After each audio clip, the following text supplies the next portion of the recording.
Hi guys, welcome to the fifth lesson of rotational dynamics. मैं तुषार राउत आपके साथ में शेयर कर रहा हूँ रोटेशनल डायनामिक्स के वेरियस थ्योरी पॉइंट्स, जिसमें हम लोगों ने 4 लेक्चर्स में फोकस किया है। एग्जैक्टली सर्कुलर मोशंस क्या होता है, सेंट्रीफ्यूगल फोर्सेस क्या होता है, सेंट्रीपिटल फोर्सेस क्या होता है, काइनामेटिक्स क्या होता है। और लास्ट वीडियो लेक्चर सीरीज में हम लोगों ने देखा था 2 एग्जाम्पल्स को। पहला एग्जाम्पल था बेटा that is well of death, जिसे हम लोग मौत का कुआं बोलते हैं। और सेकंड एग्जांपल मैंने जो फोकस किया था, that second example was that is vehicle is moving along a curve road. जो कर्व रोड सरफेस होता है बेटा, उसके अलोंग जो व्हीकल मूव करता है तो उसकी मैक्सिमम स्पीड हम लोगों ने डिराइव की थी। सो वही पार्ट यहां पर मैं कंटिन्यू करने वाला हूं, that is vehicle is moving along curve road. So last वाले पार्ट में हम लोगों ने देखा था कि that vehicle is moving along curve road, जो व्हीकल कर्व रोड के अलोंग मूव करता है। तो उस कॉर रोड के अलावा मूव करने वाला जो व्हीकल है, suppose this is an car road, यहां पर व्हीकल जो है कॉर रोड के अलावा मूव कर रहा है। So this is your vehicle, ये व्हीकल यहां से मूव करता है। So this is your radius of curvature. So ये एग्जांपल्स हम लोगों ने लास्ट सेशंस में फोकस किया था। सो पहला जो पार्ट होता है बेटा, इसमें हम लोगों ने लास्ट सेशंस में देखा है कि रोड सरफेस जो है वो हॉरिजॉन्टल रोड सरफेस है। दैट इज जो रोड सरफेस है, ये अगर इसकी इनर साइड है, ये इसकी आउटर साइड है, या फिर इस इनर एज और आउटर एज को हम लोग जब देखते हैं तो वो हॉरिजॉन्टल अगर है, तो हॉरिजॉन्टल होते टाइम इसकी जो मैक्सिमम स्पीड होती है that is V max of that vehicle. जो व्हीकल इस रोड के अलावा मूव करता है, सो इसकी मैक्सिमम वेलोसिटी जो होती है बेटा, इसकी वैल्यू होती है square root of mu s into r into g. So mu s is an coefficient of static friction between road and tire surface. Small r is the radius of curvature of this road and g is an acceleration due to gravity. So यही part हम लोग यहां पर आज continue करने वाले basically. सो जब भी हम लोग हॉरिजॉन्टल रोड सरफेस पर फोकस करते हैं तो इसकी जो मैक्सिमम वेलोसिटी वैल्यू होती है बेटा, सो 3 पार्ट्स पर डिपेंड होती है, that is mu s, r और जी, जिसमें से रेडियस ऑफ कर्वेचर आर और g acceleration due to gravity, ये दोनों वैल्यूज फिक्स है बेटा। ये रोड फिजिकली कंस्टेंट हो चुका है, इसका मतलब है ये रेडियस के अलोंग ही मुझे मूव करना है, तो अप्रोक्सीमेटली रेडियस कांस्टेंट है। So I can not change the value of radius. Acceleration due to gravity, तो ये तो अर्थ है बेटा। सो अर्थ पे तो वो लोकेशंस पे acceleration due to gravity can not be change. So acceleration due to gravity is constant, radius of curvature is constant. So it depends only on parameter that is coefficient of static friction. और coefficient of static friction depend करता है बेटा tyre और road के conditions पर। जितना tyre अच्छा है उसका कोएफिशिएंट ऑफ फ्रिक्शन अच्छा होता है, जितना रोड सरफेस अच्छा है उसका कोएफिशिएंट ऑफ फ्रिक्शन जो होता है कम होता है। So after all road tyre ये 2 कंडीशंस पर डिपेंड है, और हम लोग सिर्फ फ्रिक्शन के ऊपर डिपेंडेंसी है। सो जो नेसेसरी सेंट्रीपिटल फोर्स होता है बेटा, वो नेसेसरी सेंट्रीपिटल फोर्स सिर्फ टायर और रोड सरफेस के बीच वाला फ्रिक्शन प्रोवाइड करता है, कोई दूसरा पार्ट अवेलेबल नहीं होता है। सो अगर centrifugal force with the velocity अगर इंक्रीज हो जाता है, तो उससे बैलेंस करने के लिए जो सेंट्रीपिटल फोर्स होता है that is friction between tyre and road surface. So इससे क्या होता है बेटा कि जो maximum value of vehicle moving along that curve road, इसकी मैक्सिमम स्पीड थोड़ी कम हो जाती है। और कम स्पीड है, अगर व्हीकल थोड़ी ज्यादा स्पीड से यहां से मूव करता है, तो व्हीकल की चांसेस बढ़ जाते हैं कि ये सर्कुलर मोशन ब्रेक कर जाए, या फिर ये टैंजेंट करके इधर या स्कीडिंग वीडिंग हो जाए। सो सेफ्टी पॉइंट ऑफ व्यू हमें थोड़ा और सेफ जाना है।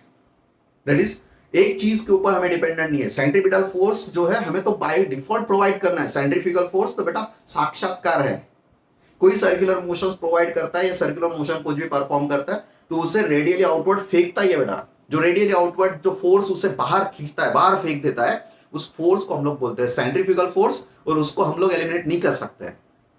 सो उसे बैलेंस करने के लिए हम लोग यूज करते हैं centripetal force. So centripetal force in horizontal road surface एक चीज प्रोवाइड करती है, that is friction between road and tyre surfaces. So road और टायर सरफेसेस का फ्रिक्शन जो होता है बेटा, वो थोड़ा चेंज हो सकता है। Safety measures point of view हम लोग एक अच्छा ऑप्शंस ढूंढते हैं। सो safety major point of view इसके लिए एक अच्छा ऑप्शन होता है, जिसे हम लोग बोलते हैं बेटा बैंकिंग ऑफ रोड। सो आज का लेक्चर इसी टॉपिक पर बेस्ड है, that is banking of road. So exactly जब भी रोड कंस्ट्रक्शन की बारी होती है तो सिविल इंजीनियर को सेफ्टी मेजर्स का ध्यान रखना होता है। दैट इज कि व्हीकल स्पीड पर मूव होने वाला है, व्हीकल अगर मूव होता है तो मैक्स टू मैक्स कितनी स्पीड होनी चाहिए, अगर इतने स्पीड में अगर वो मूव करता है तो उससे कम स्पीड में है तो सेफ है, उससे ज्यादा स्पीड में है तो व्हीकल के चांसेस बढ़ जाते हैं, वो स्टेबिलिटी डिस्टर्ब कर लेगा, सर्कुलर मोशन कंप्लीट ही नहीं होगा, ये स्कीड हो जाएगा, साइड में चला जाएगा, साइड में गया मतलब एक्सीडेंट की प्रोबेबिलिटी 100% होगा। सो उसके एक्सीडेंटल की प्रोबेबिलिटी जो है वो डिजाइन इंजीनियर्स को प्रोवाइड करनी है, दैट इज एक्सीडेंटल चांसेस जो है वो मिनिमम हो जाए, रिड्यूस हो जाए। सो सिविल कंस्ट्रक्शंस में एक इंपॉर्टेंट चेंज किया है। सो अगर ये हॉरिजॉन्टल रोड सरफेस है तो इसका सेंट्रीपिटल फोर्स सिर्फ और सिर्फ एक चीज पर डिपेंड है, that is friction between tyre and road surface. So इसके लिए एक नेसेसरी इंप्रूवमेंट सजेस्ट किए बेटा। नेसेसरी इंप्रूवमेंट क्या है? Suppose this is your inner as, ये इनर एज है बेटा, ये साइड जो है ये road surface that is inner side, और ये जो है बेटा ये आउटर साइड। सो अगर ये आउटर साइड है, सो इनर और आउटर अगर हॉरिजॉन्टल लगता है बेटा, सो मैक्सिमम स्पीड ये हो गई square root of mu S into R G. So इसके लिए इंप्रूवमेंट क्या कर दिया बेटा कि जो इनर एज है और आउटर एज है, जो पहले हम लोग हॉरिजॉन्टल रखते थे तो थोड़ा सा आउटर एज वाला जो पोर्शन है बेटा थोड़ा सा रेज कर दिया, यानी ऊपर उठा लिया, और जो सरफेस होता था बेटा जो हॉरिजॉन्टल था पहले, इसे हम लोगों ने थोड़ा सा इंक्लाइन कर दिया। इंक्लिनेशन भी कैसे कर दिया बेटा? So outer edge is raised, outer edge थोड़ी सी ऊपर उठाई बेटा compare to the inner edge. So इसको हम लोगों ने कर दिया बेटा यहां पर incline. This process of raising this outer edge compare to the inner edge, इसे हम लोग बोलते हैं बेटा बैंकिंग ऑफ रोड। सो एक फेमस पॉइंट, जब भी कोई इंजीनियर पूछता है कि बैंकिंग ऑफ रोड क्या होता है, फिर फिजिक्स में पूछा जाता है what is banking of road. So basically उसको एक ही चीज बोलना है, it is simply a process of raising the outer edge of a curve road. ये कर्व रोड पर ही कहते हैं हम लोग, raising the outer edge of a curve road compared और with reference to the inner edge, और इसको हम लोग बोलते हैं इंक्लिनेशन। सो इंक्लाइन सरफेस बना दिया बेटा। अभी हमारा रोड सरफेस जो हॉरिजॉन्टल था, अब हॉरिजॉन्टल सरफेस की जगह हमने थोड़ा इंक्लाइन कर दिया, इनर एज कंपेयरली लोअर साइड में है और आउटर एज थोड़ी सी ऊपर बढ़ा दी बेटा, राइज कर दिए। So this process of construction of road, that is construction of curve road, is called as banking of road. और जो ये हॉरिजॉन्टल लाइन है बेटा, this is your horizontal line, इस हॉरिजॉन्टल लाइन के साथ में जो ये रोड सरफेस ने एंगल बनाया बेटा, so the angle made with the horizontal and actual road surface, bank road surface, इसे हम लोग बोलते हैं बैंक रोड सरफेस। जो बैंक रोड सरफेस जो इंक्लाइन है, इनर एज थोड़ी लोअर है, आउटर एज थोड़ी सी रेज्ड है, इसका जो एंगल बना है बेटा यहां पर हॉरिजॉन्टल के साथ में, इस एंगल को बोलते हैं बेटा angle of banking. So what is angle of banking? It is angle between the bank road surface and horizontal portions. That is horizontal line.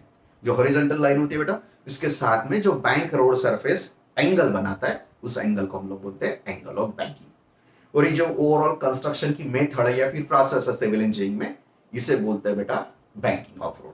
So exactly banking of road की necessity क्या है? तो मैंने बोला है बेटा कि अगर फ्लैट रोड सरफेस है तो सेंट्रीफ्यूगल फोर्स जो है, सेंट्रीपिटल फोर्स यानी कि फ्रिक्शन से बैलेंस होता है, और जब भी हम लोग इंक्लाइन करते हैं तो यहां पर जो वेट होता है बेटा, तो वेट एडिशनली एक कंपोनेंट हमें प्रोवाइड करते हैं।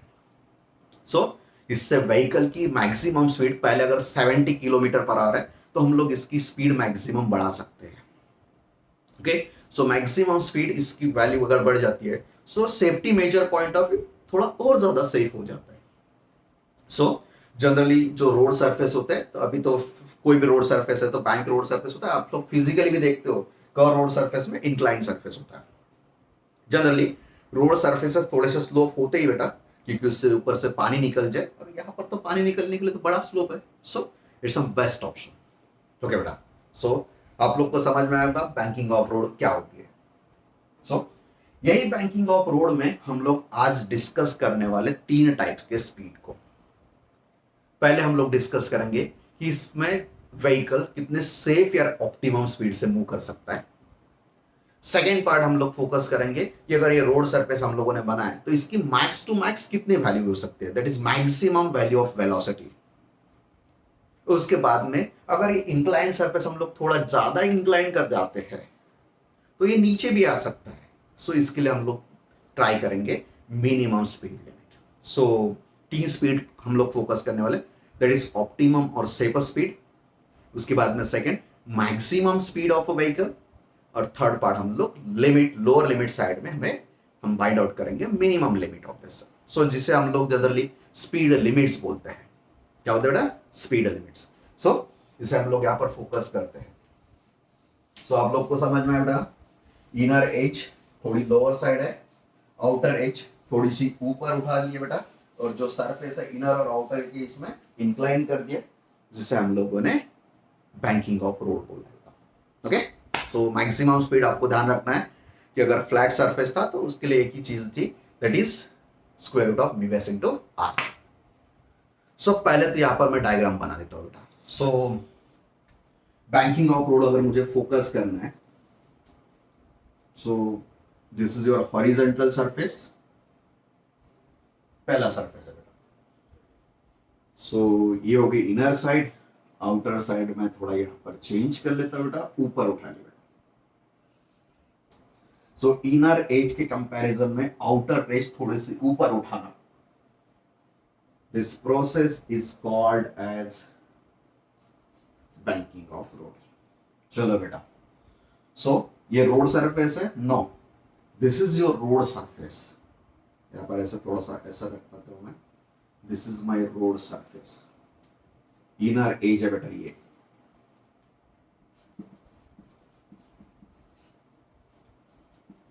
Road surface. This is your outer edge.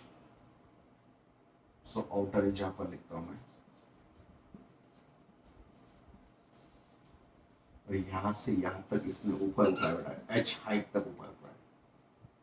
So horizontal जो स्ट्रक्चर था इनर एज के कंपैरिजन में आउटर एज थोड़ी ऊपर है, उसकी राइज जो है, राइज और हाइट सपोज हम लोग कंसीडर करते हैं स्मॉल एस से।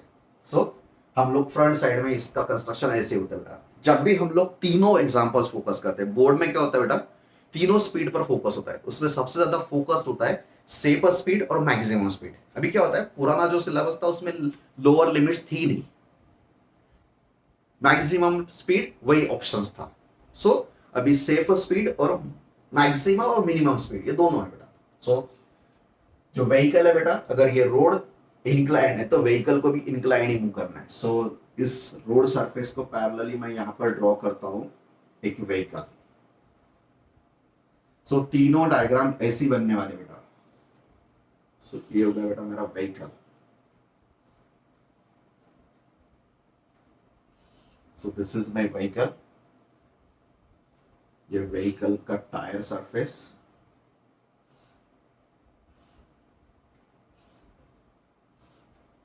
और ये टायर और रोड के बीच का कांटेक्ट। ओके बेटा, सो मैक्सिमम मिनिमम लोअर कुछ नहीं है देखना है, तीनों इसमें ऐसी डायग्राम पहले करेंगे। This is your inner as, this is your outer as. Outer as कितनी हाइट से बढ़ी हुई है, एच हाइट से। इसके ऊपर अगर ये रोड इंक्लाइन है तो व्हीकल भी ऐसे इंक्लाइन ही मूव करने वाला है, और इसके ऊपर हम लोग फोर्सेस पर फोकस करते हैं। सो यहाँ पर उसका सेंटर है, तो यहां से इतना जो डिस्टेंस होगा that is called by radius of curvature. चलो बेटा, सो सर्कुलर मोशंस अगर होता है तो सर्कुलर मोशंस में पहले दिमाग में आना चाहिए, अगर वो गोल गोल चक्कर काट रहा है बेटा तो उसके लिए एक अल्टरनेट ऑप्शन है ही नहीं, दैट इज साइंटिफिकल फोर्स। वो उसका साक्षात्कार ही होता है बेटा। उसने अगर सोच लिया, मन में सोच लिया कि भाई सर्कुलर मोशंस करना है, तो उसके साथ में बैठा हुआ सर्कुलर मोशंस में सेंट्रीफ्यूगल फोर्स होता है, और सेंट्रीफ्यूगल फोर्स की नियत फिक्स है बेटा, वो रेडियस के अलोंग बाहर की तरफ जाता है बेटा, दैट इज रेडियली आउटवर्ड। सो अगर ये सर्कुलर मोशंस परफॉर्म करता है तो सबसे पहले मैं सेंटर ऑफ, यहां पर एक सेंटर कंसीडर कर लेता हूं, इसका सेंट्रीफ्यूगल फोर्स ड्रॉ करता हूं बेटा। हर एक इसमें यही सेंट्रीफ्यूगल फोर्स रहेगा, तीनों इसमें। So my centrifugal force will be in this way. So this will be, बोलो बेटा, radially outward. So this is my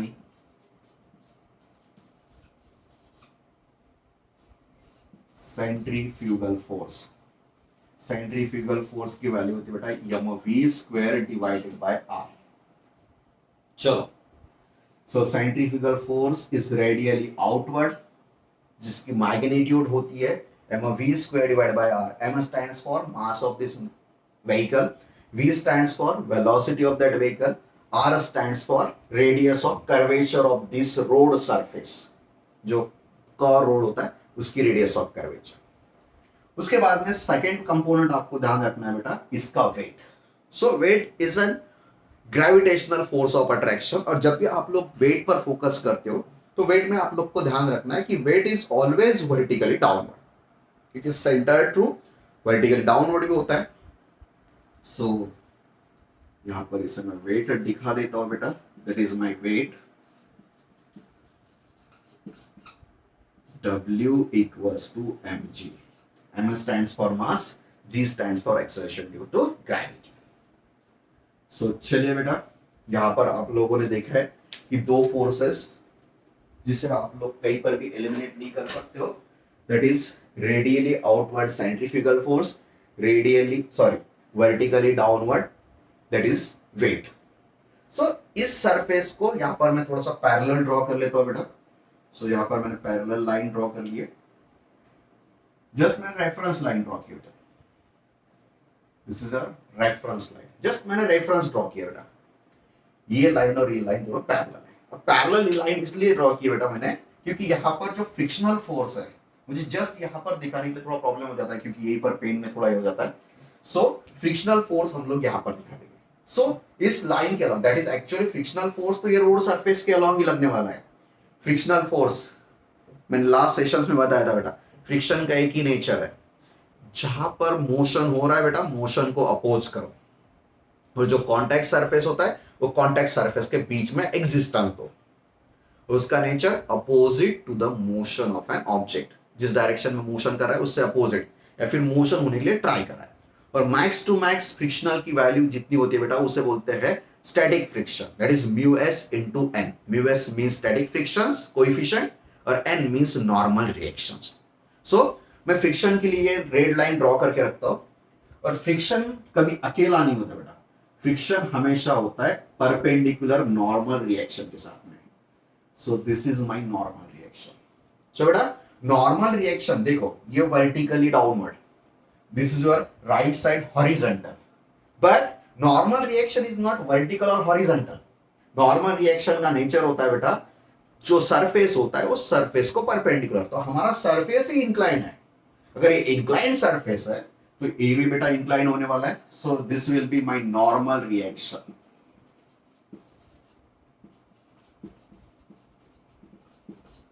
जिसे हम लोग डिनोट करते हैं कैपिटल एन से। ओके बेटा, चलो। So safer speed, maximum speed, minimum speed, ये तीनों के लिए फर्स्ट इतनी डायग्राम कंपलसरी बेटा। कितने कितने forces, vertically downward weight mg, radially outward centrifugal force mv² by r, और जो रोड सरफेस है वहां पर उसे परपेंडिकुलर नॉर्मल रिएक्शंस। अब डिपेंडेंसी है बेटा फ्रिक्शन के ऊपर। सो मैं थोड़ा एग्जांपल फोकस कर देता हूं, एकदम सिंपल एग्जांपल है, आप थोड़ा ध्यान दीजिए। जब भी हम लोग बात करते हैं कि इसकी ऑप्टिमम स्पीड क्या होनी चाहिए और सेफर स्पीड क्या होनी चाहिए, सो जनरली ऑप्टिमम स्पीड और सेफर स्पीड ये टाइम पे हम लोग ध्यान देते हैं कि अगर वर्स्ट सिचुएशन होगी बेटा, वर्स्ट सिचुएशन, सो क्या हो सकती है रोड के लिए वर्स्ट सिचुएशन? तो रोड के लिए वर्स्ट सिचुएशन हो सकती है बेटा कि रोड सरफेस एकदम अच्छा सा है, नया नया रोड सरफेस है, दैट इज स्मूथ सरफेस है। उसके बाद में क्या हो बेटा कि जो व्हीकल ड्राइव करने वाला बंदा है, उसका व्हीकल थोड़ा प्रॉब्लमेटिक है। व्हीकल प्रॉब्लमेटिक यानी व्हीकल अच्छा है पर उसके टायर सरफेसेस जो है बेटा थोड़े स्मूथ हो गए, दैट इज उसने लॉन्ग ड्यूरेशन तक यूज किया बेटा, इंडियन आदमी है, सो उसको पैसा दिख नहीं है, तो पैसा अगर देखता है तो 2 साल बदलने वाला टायर वो 4 साल में बदल देता है। 2000 किलोमीटर या फिर 20,000 किलोमीटर जाने वाला टायर जो है उसकी मैक्स अगर कंपनी बोला है कि 20,000 तक उसको चलाओ, तो इंडियन आदमी तो 30,000 तक चला लेता है। सो 20,000 के बाद में जो रोड की टायर वाली ग्रिप जो होती है बेटा वो स्मूथ हो जाती है, that is coefficient of static friction reduce हो जाता है बेटा। सो वर्स्ट सिचुएशन यही होती है बेटा कि coefficient of static friction reduce होते जाता है। अगर कोएफिशिएंट ऑफ स्टैटिक फ्रिक्शन अगर कम हो रहा है मतलब आपकी व्हीकल की स्टेबिलिटी डिस्टर्ब हो रही है। और ये तो हो गई कंडीशंस। उसके बाद में सबसे ज्यादा वर्स्ट कंडीशन होती है बारिश वाले सीजन में। अगर बारिश हो रही है इसका मतलब है रोड सरफेस पे पूरा पानी भरा हुआ है। पानी है, भरा हुआ नहीं, जस्ट पानी बह रहा है। सो जब वाटरफॉल होता है या फिर रेनी सीजन होता है तो उस टाइम पर रोड सरफेस पर वाटर की लेयर बन जाती है। उसके बाद में हमारा टायर पहले गंदा हुआ था, ग्रीप ही नहीं है। सो जब ग्रीप नहीं होती बेटा तो वर्स्ट वो सिचुएशन ये होती है, अगर ज्यादा बारिश है तो उसके बीच में वाटर लेयर होता है और वाटर लेयर दोनों की लेयर का कांटेक्ट तोड़ देता है। सो वर्स्ट टू वर्स्ट सिचुएशन ये पॉसिबल है कि उसका फ्रिक्शन ही नहीं वहां पर। सो अगर वहां पर फ्रिक्शन ही नहीं बचता है बेटा, वर्स्ट टू वर्स्ट हम लोग सोचते हैं कि बेटा दैट इज फ्रिक्शन नहीं अवेलेबल यहाँ पर, फ्रिक्शन ने उसका साथ छोड़ दिया है, गाड़ी के टायर पूरा स्मूथ है, कोई ग्रिप नहीं रखी है, उसमें नसीब खराब है, बारिश हो रही है, बारिश जोरों से, पानी बह रहा है रोड सरफेस से, तो ग्रिप खत्म। सो वर्स्ट टू वर्स्ट सिचुएशन में हम लोग जो स्पीड ढूंढते हैं या फिर स्पीड फोकस करते हैं, that speed is called as optimum और सेफ स्पीड। सो जब भी हम लोग बैंकिंग ऑफ रोड में ऑप्टिमम और सेफ स्पीड की बात करते हैं तो हम लोग वर्स्ट टू वर्स्ट सिचुएशन की ध्यान रखते हैं और हम सोचते हैं कि बेटा यहां पर फ्रिक्शन ग्रिप ही नहीं बची है, जीरो हो गई है। सो जीरो फ्रिक्शनल ग्रिप में हम लोग ढूंढते हैं सेफ स्पीड। ओके बेटा, सो यहां पर ये डायग्राम जो बेटा पहले आप इसका स्क्रीनशॉट निकाल लीजिए। ये diagram safe speed, maximum speed और लिमिटिंग स्पीड यहां तक तो कॉमन है, मिनिमम स्पीड। इसके बाद में जैसी सी कंडीशन होती है वैसे वैसे डायग्राम चेंज होती है। सो सबसे पहले यहां पर मैं कैलकुलेट करूंगा सेफ स्पीड। तो जब भी हम लोग सेफ या फिर ऑप्टिमम स्पीड की बात करते हैं तो आपको ध्यान रखना है mu S equals to 0, friction equals to 0, no friction. So आपको यहां पर लिख देता हूं मैं no friction. Worst to worst condition में रोड भी आपका साथ नहीं दे रहा, टायर आपके खराब हो चुके हैं, बारिश हो रही है, फ्रिक्शन सब गायब हो चुका है। सो इस कंडीशन में हम लोग सेफ स्पीड को फाइंड आउट करते हैं। सो बेटा सो इसमें फ्रिक्शन ही नहीं बचा है तो फ्रिक्शन ये हॉरिजॉन्टल लाइन के अलावा दिखाने की कोई जरूरत नहीं है।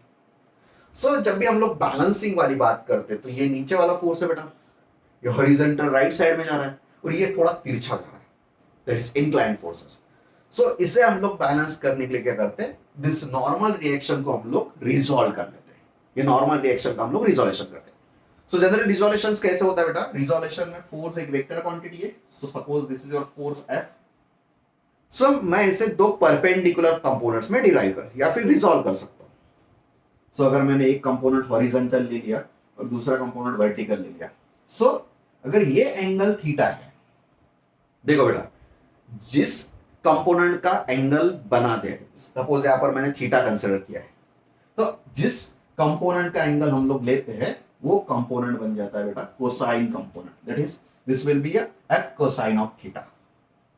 और जो दूसरा कंपोनेंट होता है बेटा वो बनता है एफ साइन ऑफ थीटा, और हम लोग इसे भूल जाते हैं। अभी ये दो पार्ट्स में डिवाइड हो चुका है, ये इसका इफेक्ट और ये दोनों मिला के इफेक्ट सेम बनता है। इसे बोलते हैं हम resolution of forces vector system में। सो आप लोग क्या बोलते हैं, जनरली स्टूडेंट ही ध्यान रखता है कि सर जो हॉरिजॉन्टल कंपोनेंट होता है वो कोसाइन कंपोनेंट है, वर्टिकल कंपोनेंट जो होता है वो साइन कंपोनेंट। ऐसा नहीं होता बेटा, साइन और कोसाइन के लिए आपको ध्यान रखना है जिसके साथ में एंगल बना हुआ है उस कंपोनेंट को कोसाइन कंपोनेंट बोलते हैं। और एक बार कोसाइन लिख दिया, दूसरा कंपोनेंट साइन। अगर यहां पर मैं एंगल बोलता हूं this is angle of phi, so a phi है तो ये कंपोनेंट होगा बेटा एफ कोसाइन ऑफ फाई और ये कंपोनेंट होगा एफ साइन ऑफ फाई। सो अब तो ये वर्टिकल वाला एंगल है, सो वर्टिकल कंपोनेंट यहां पर मैंने कोसाइन लिख दिया, हॉरिजॉन्टल कंपोनेंट साइन लिख दिया। सो जब भी कोई फिजिक्स में पढ़ाता है कि हॉरिजॉन्टल कंपोनेंट कोसाइन कंपोनेंट और वर्टिकल कंपोनेंट साइन, तो ऐसे नहीं होता बेटा। जिसके साथ में आप लोग एंगल मेजर करते हो वो कंपोनेंट कोसाइन और दूसरा कंपोनेंट साइन।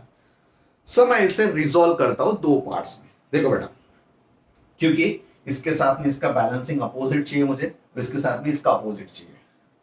सो ये रोड सरफेस यहां पर कितने एंगल से बना हुआ है बेटा, थीटा, जिसे हम लोग एंगल ऑफ बैंकिंग बोलते हैं। सो अगर ये रोड सरफेस पहले इतना था, यहां पर जितना एंगल इसने हॉरिजॉन्टली टर्न किया है सेम एंगल यहां पर वर्टिकल के साथ में इसने टर्न किया, क्योंकि ये फ्रेम ऑफ रेफरेंस 90 डिग्री में। सो इसे मैं थोड़ा सा एक्सटेंड कर देता हूं बेटा, जो होगा एक्सटेंशन। सो जितना एंगल यहां पर बना हुआ है same angle will be here. So this is your theta.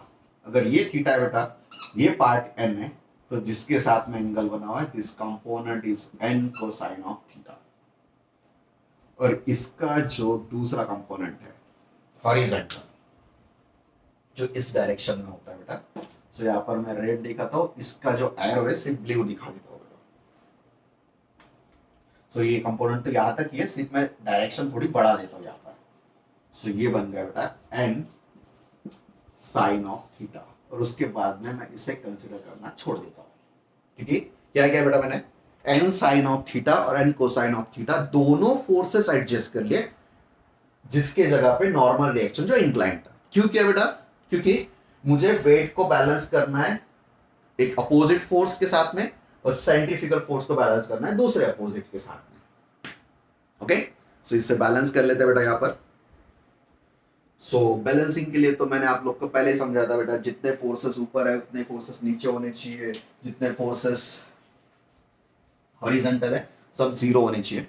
सो इसका मतलब है centrifugal force is exactly balanced by this component, that is n sin of theta, और weight is balanced by n cosine of theta. Okay, और safe speed है तो बेटा हम लोगों ने फ्रिक्शन को कंसीडर नहीं किया है. सो यहां पर मैं बैलेंसिंग वाली कंडीशन यूज करता हूं बेटा. यहां पर बैलेंसिंग लिख देता हूं, that is first condition, centrifugal force is balanced by n sin of theta. So centrifugal force is balanced by n cosine of theta. That is ये जो है बेटा, sorry n sin of theta, sorry n sin of theta. चलो पहले देखते हैं, इसे लिख देते हैं. What is value of centrifugal force?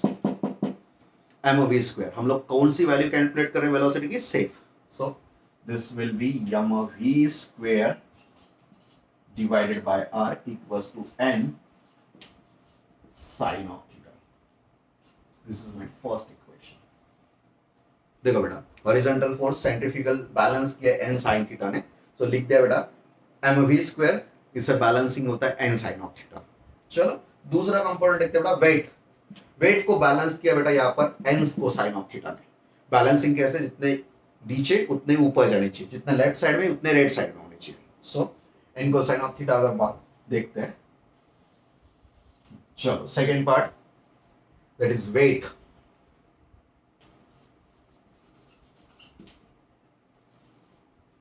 Equals to n cosine of theta. So weight की वैल्यू है बेटा mg, और ये हो गया n cosine of theta. That is my second equation.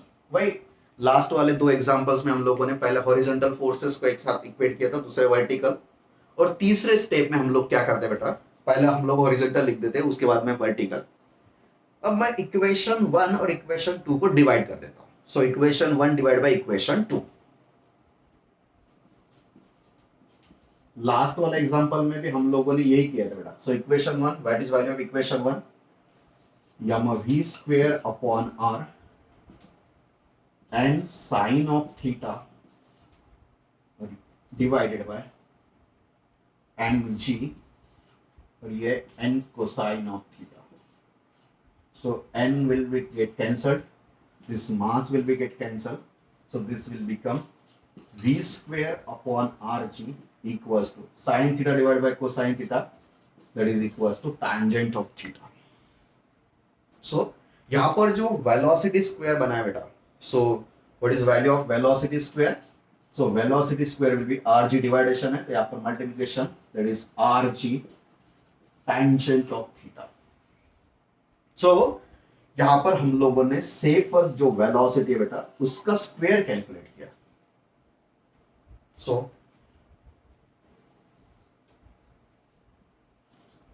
That is safe और ऑप्टिमम स्पीड. सो यहां पर v अगर है बेटा, सो v सेफ, सो ये स्क्वायर है, तो इसे हम लोग पूरी चीज को राइट साइड में अंडर रूट में डाल देते हैं, that is square root rg tan of theta. चलो बेटा, सो जब भी आप लोग गौर रोड या फिर बैंक रोड से मूव करते हो, अगर आपकी कार के पूरे फ्रिक्शनल सिस्टम खराब हो गई, बारिश हो रही है, टायर में कुछ ग्रिप नहीं है, उस टाइम पर आप लोग इससे जो ये स्पीड है बेटा, ये स्पीड को फॉलो कर सकते हैं, या फिर इससे कम। सेफ का मतलब बेटा ये मेरे लिए सेफ स्पीड है। अगर सेफ स्पीड मेरे लिए 40 किलोमीटर पर आवर की है, इसका मतलब है 40 किलोमीटर मेरे लिए सेफ है। इसका मतलब ये बेटा कि 35 भी सेफ ही है, 30 भी सेफ है, क्योंकि इससे ज्यादा नहीं है। So it is your maximum safe value, जिसे हम लोग बोलते हैं RG tangent of theta. So पहला फार्मूला यहां पर आता है बेटा, whenever vehicle is moving along a bank road, so उसकी सेफ या फिर ऑप्टिमम जो स्पीड होती है व्हीकल की, that is equal to square root of RG tangent of theta. उसके बाद में यही कंडीशंस में हम लोग इसका एंगल ऑफ बैंकिंग भी ढूंढते हैं, that is theta. So angle of banking के लिए हम लोग क्या करते हैं बेटा, इस tan थीटा को, ये इक्वेशंस देखो बेटा, this is your tangent of theta, that is equals to v square upon rg, that is equals to v square upon rg. so अगर मुझे एंगल ऑफ बैंकिंग को ढूंढना है, so that is equals to angle of banking. so equation बना है बेटा tan theta equals to v square upon rg. so theta will be the inverse of this right side. So theta will be tangent inverse of v square upon rg. बेटा चलो यहां पर मैंने पूरा terms focus कर दिया है, आपको ध्यान रखना है। सो क्या क्या टर्म है बेटा, बैंकिंग ऑफ रोड, क्योंकि है कि इंप्रूवमेंट ऑफ स्टेबिलिटी, इससे रोड सरफेस बना है। पहली स्पीड मैंने यहां पर देखी है बेटा, that speed is safer speed, that is mu S equals to 0, कोई फ्रिक्शन नहीं बचा इसके बीच में, that is 0 frictional value, no friction. यही कंडीशन को हम लोग बोलते हैं सेफ स्पीड। अगर सेफ स्पीड हम लोग फोकस करते हैं, तो पहले डायग्राम बनाई बेटा मैंने, डायग्राम में पहले बनाया था मैंने, but is inner as comparison में आउटर एज है, सो आउटर एज इस हिसाब से हम लोग फोकस कर सकते हैं। ओके बेटा, सो इस चीज को हम लोग इस वे से फोकस कर सकते हैं। कोई प्रॉब्लम? अगर मुझे आउटर एज हाइट निकालनी है, अगर मुझे आउटर एज हाइट निकालनी है, सो हम लोग tan थीटा का फार्मूला लगा सकते हैं बेटा। tan theta means opposite upon adjacent, so adjacent side हो सकती है।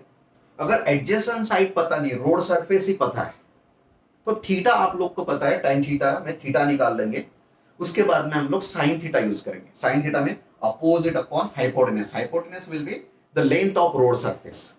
सो इस कंडीशन में हम लोग राइज हाइट जो है h भी निकाल सकते हैं।